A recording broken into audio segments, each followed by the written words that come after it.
High friends, good evening.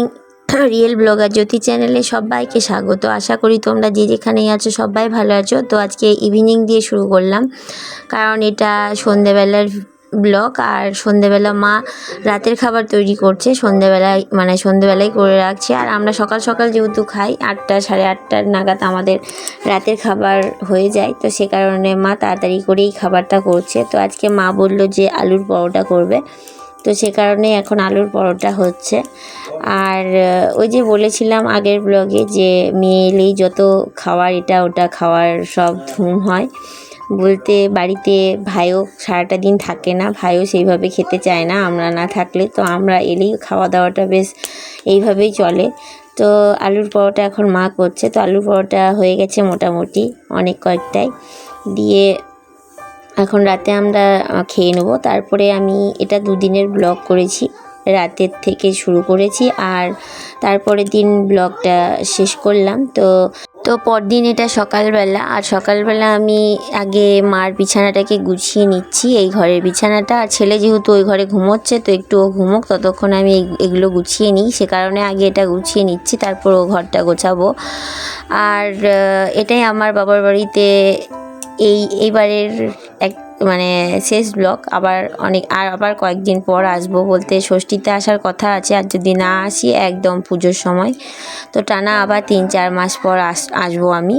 তো দেখি এখন ষষ্ঠীতে আসতে পারি কি না, যেহেতু শ্বশুর বাড়িটা তো অনেক দূর বাবার বাড়ি থেকে, সে কারণে একবার গেলে আর আসা যায় না। আর এখন আগে যখন ছেলে ছোট ছিল তখন এখানে একবারে আসতাম, তো একবারে 2 মাস 3 মাস করে থেকে যেতাম। এখন যেহেতু ছেলে বড় হয়েছে, তো ওর স্কুল আছে পড়াশুনোর জন্য, তো যেতেই হবে। সেই জন্যে ওর স্কুল ছুটি দিন 15 ছিল, তো সেই দিন 15 এসে থেকে গেলাম। তারপর আবার যেতেই হবে, যেহেতু স্কুল খুলে গেছে, না গেলেই নয়, কারণ ছেলে এখানে পড়াশুনো একদমই করবে না, তো সে কারণেই যেতেই হবে। তারপর ওর স্কুল একদম ছুটি হবে পুজোর ছুটি হবে, তখন তার আগে আর ছুটি নেই। তো ষষ্ঠীর মাত্র 2 দিন ছুটি পাই।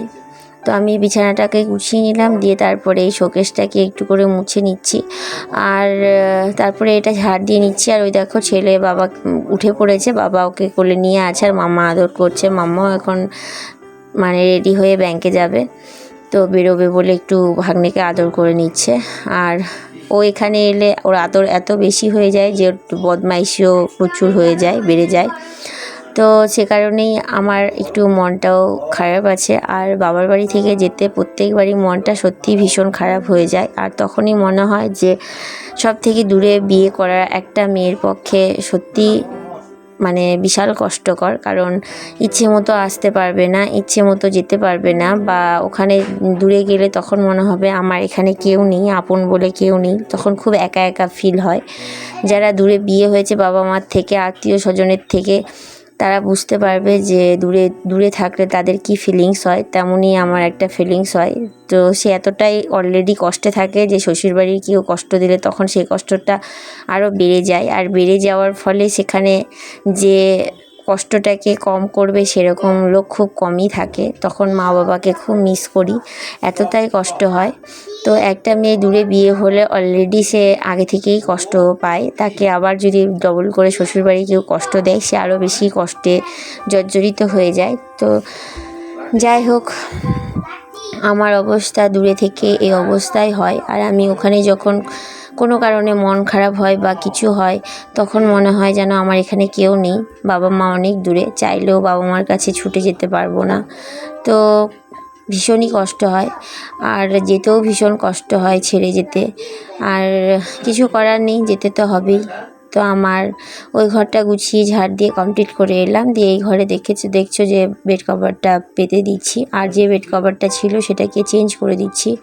আর আমার মায়ের এমন অবস্থা দেখো, এত রোগা হয়ে গেছে যে ব্লাউজ এক সাইডে খুলে যাচ্ছে, দেখতেই পেলে হঠাৎ করে, এত রোগা আর এত শরীরটা খারাপ হয়ে গেছে।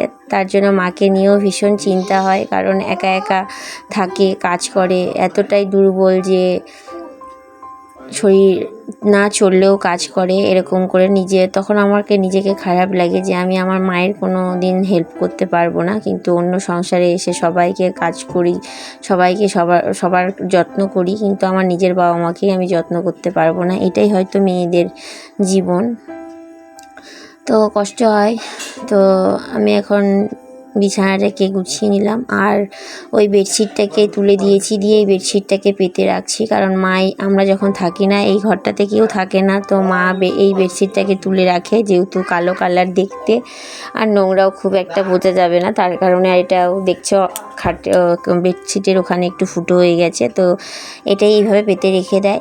আর সে কারণেই আমি বেডশিটটাকে তুলে দিলাম, দিয়ে বেডশিটটাকে পেতে দিলাম আর ওই বেডশিটটাকে কেচে গুছিয়ে দিয়ে যাব। আর যতটা পারি মাকে হেল্প করার চেষ্টা করি, মানে যেগুলো তুলে রাখার সেগুলো কেচে কুচে তুলে রেখে যাই, গুছিয়ে রেখে যাই, যাতে করে মাকে আর বড় খাটতে না হয়। তো এখন দেখো আমার খাটটা গোছানো কমপ্লিট।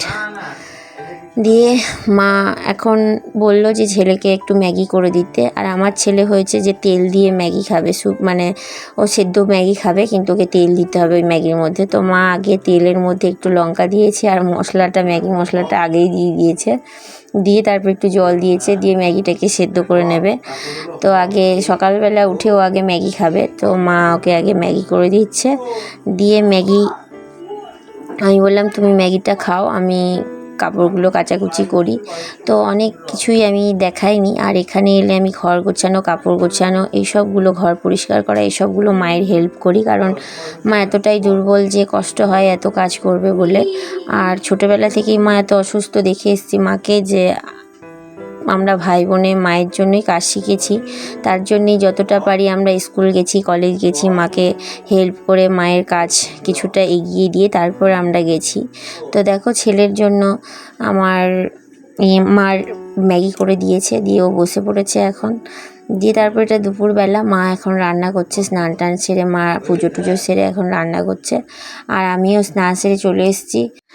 তো জানি না ভিডিওটা তোমাদের কেমন লাগবে, যদি ভালো লেগে থাকে প্লিজ লাইক শেয়ার সাবস্ক্রাইব করো, আর ভালোবেসে আমার পাশে থেকেও। তোমাদের একটা লাইক আমাকে পরবর্তী ভিডিও বানাতে খুব মোটিভেট করে, তো প্লিজ আমার পাশে থেকো। তো এটা সন্ধ্যাবেলা আমরা চা খাবো, তো আজকের জন্য এইটুকুই। সবাই ভালো থেকো, সুস্থ থেকো।